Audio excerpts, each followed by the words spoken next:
Greetings yet again. I'm Professor Solo, and today we're going to add shape to unbounded content growth.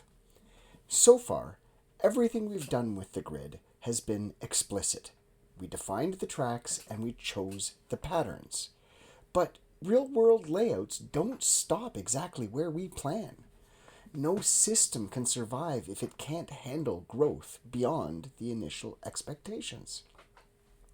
This is where the implicit grid steps in and takes care of what happens when content outgrows the grid that we explicitly defined. This is our grid prepped for unbounded expansion. T.A. Watts, explain the grid that appears by default. The grid you didn't plan for, the implicit grid. So picture this. You've laid out a perfectly neat grid, and then you go and stuff way too many items into it.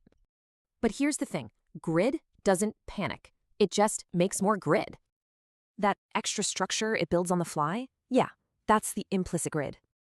So the explicit grid is what you plan. The implicit grid is what happens automatically. If you don't place things, grid just fills left to right, then wraps to the next row.